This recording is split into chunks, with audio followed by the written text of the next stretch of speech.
Halo dan selamat datang lagi di ulasan materi kita. Langsung aja nih bayangin ada dua dunia yang kayaknya mustahil banget buat disatuin. Di satu sisi kita punya psikoanalisis dari abad ke-19 di Eropa yang super empiris dan sekuler. Di sisi lain, ada teks-teks kuno dari tradisi keilmuan Islam.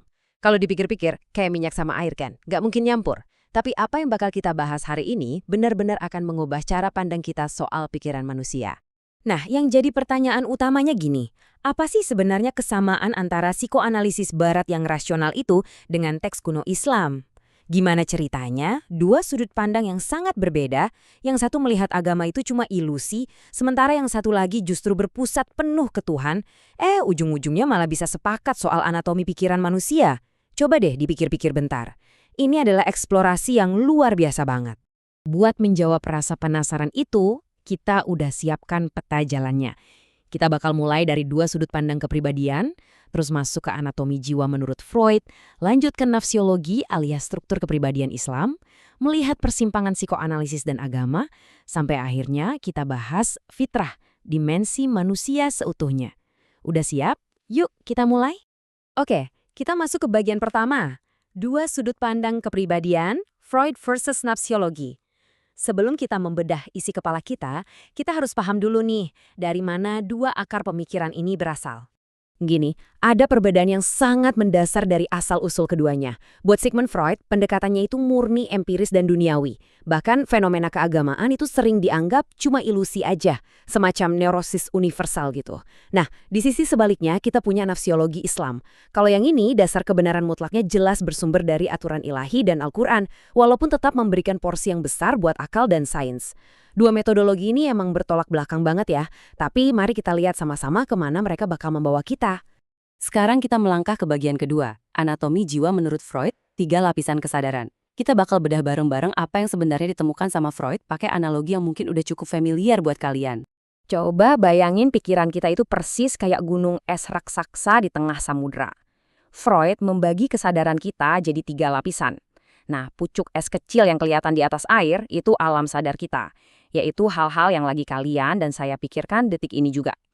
Terus, pas di bawah permukaan air yang berombak, itu alam prasadar, memori yang gampang buat kita panggil kapan aja. Tapi yang paling krusial, bongkahan masif yang tenggelam, gelap di dasar laut, itu alam tak sadar. Di kedalaman inilah dinamika kepribadian manusia yang sesungguhnya digerakkan. Dan di dalam sana ada 3 aktor utama yang lagi bermain peran. Aktor pertamanya adalah id, atau gampangnya kita panggil aja dia sang hedonis. Id ini adalah dorongan alami bawaan dari kita lahir. Menurut jurnal yang kita ulas, si id ini benar-benar buta, nggak peduli sama sekali sama aturan dunia luar. Dia cuma tahu satu hal, prinsip kesenangan. Kalau dia mau sesuatu, entah itu pengen makan, pengen marah, atau pengen bersenang-senang, dia maunya detik ini juga, nggak peduli ada rintangan apapun. Bisa dibilang, ini tuh mesin energi mentah yang ada di dalam diri kita. Tapi bayangin deh, kalau kita hidup cuma nurutin apa kata id doang, dunia bakal kacau balau kan? Nah, disinilah aktor kedua unjuk gigi, ego atau sang realistis. Ego ini kerjanya di alam sadar kita, ibaratnya kayak manajer atau eksekutor gitu. Dia pakai yang namanya prinsip kenyataan. Gini, orang lapar emang butuh makan, dan itu dorongannya id. Tapi ego lah yang bisa mikir logis dan membedakan mana makanan beneran, mana yang cuma gambar. Ego yang pusing nyari cara aman buat menyalurkan keinginan buta tiit tadi, supaya kita nggak kena masalah di kehidupan nyata. Terus ada aktor ketiga nih, super ego. Anggap aja super ego ini sebagai sang moralis, semacam hakim internal yang nongkrong di dalam kepala. Dia ini mewakili nilai-nilai tradisional dan aturan masyarakat yang biasa diajarkan sama orang tua kita. Boro-boro mikirin kesenangan kayak id, dia cuma peduli sama yang namanya kesempurnaan dan idealitas. Jadi kalau ego nekat nurutin id dan melanggar moral, wah super ego inilah yang bakal langsung menghukum kita dengan ngasih rasa bersalah atau kecemasan yang mendalam. Jadi gitu ya peta pikiran ala Freud, id yang terus-terusan nuntut, super ego yang doyan menghakimi, dan ego yang keringatan di tengah-tengah nyari jalan keluar. Oke, kita simpan dulu ya teori Freudnya. Sekarang kita masuk ke bagian ketiga, nafsiologi, struktur kepribadian Islam dan konsep nafs di dalamnya. Mari kita lihat gimana sudut pandang yang satu ini membedah anatomi pikiran manusia. Konsep pertamanya itu kolb. Kalau secara biologis sih, kolb itu artinya segumpal daging. Tapi kalau secara psikologis dan dari asal katanya, kolb berarti sesuatu yang berbolak-balik.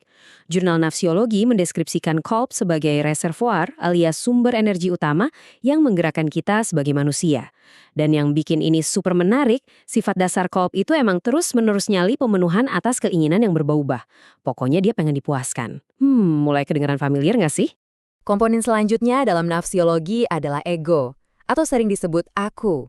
Yaps, kalian gak salah dengar, literatur psikologi Islam modern juga pakai istilah ego loh, dan fungsinya secara harfiah sama persis. Ego di sini adalah sang pelaksana, aspek eksekutif dari kepribadian kita. Tugas utamanya merealisasikan apa yang jadi kebutuhan si Kolb tadi, dia yang memilih objek pemuas di dunia nyata, dan pastinya dia juga yang bertugas menetralkan konflik atau pertentangan yang lagi rame di dalam batin kita. Nah, yang ketiga ini namanya fuad. Fuad itu adalah perasaan kita yang paling dalam atau yang lebih sering kita sebut sebagai hati nurani. Esensi dari fuad ini murni banget. Dia super jujur dan benar-benar nggak bisa dibohongi. Dia menyimpan memori kuat soal apa yang benar. Kalau tindakan kita melenceng atau berlawanan sama kebenaran, fuad ini bakal bikin kita merasa gelisah, kerasa kayak terbakar gitu dari dalam. Tapi sebaliknya, kalau jalan kita benar, fuad ngasih rasa tentrem yang luar biasa. Nah, ini dia momen yang paling menakjubkan dari ulasan materi kita kali ini. Kita tiba di bagian keempat, persimpangan psikoanalisis dan agama.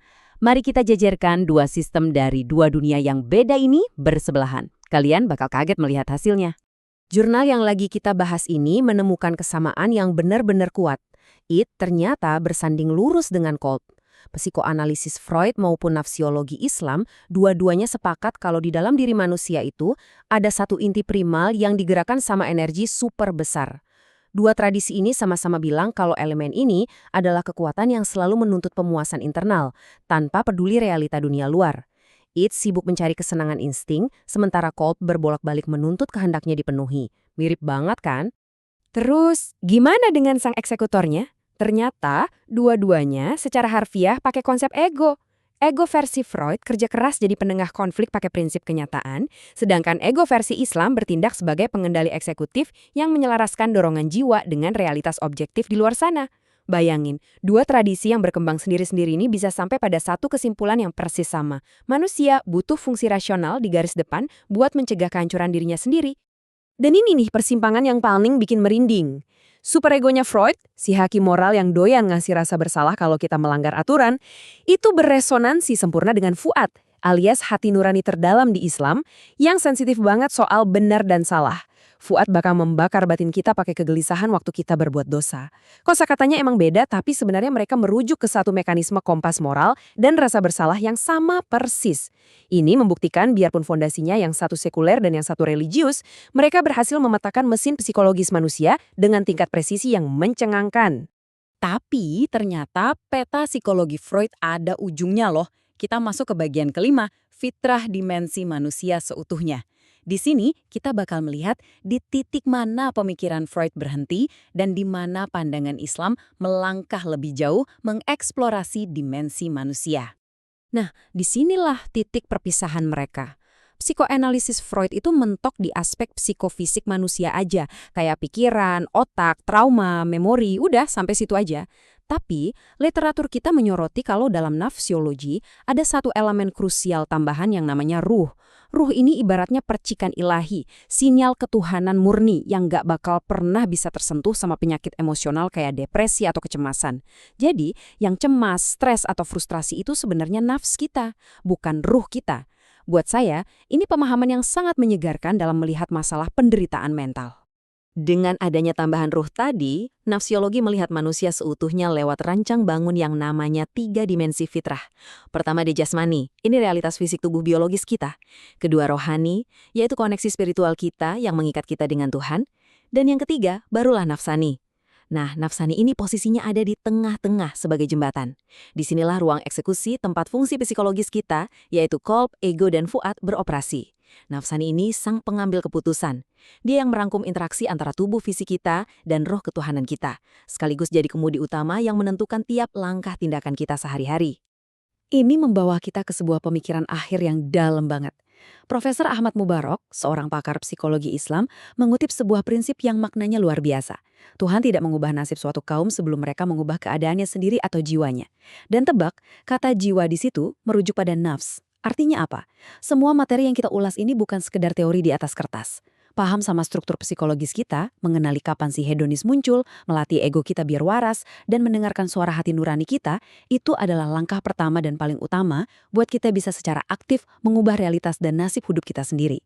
Jadi, pertanyaannya buat kalian hari ini, bagian mana dari jiwa kalian yang lagi pegang kendali? Pikirkan deh. Terima kasih banget udah ngikutin ulasan materi yang super seru ini bareng saya. Sampai ketemu di ulasan berikutnya ya.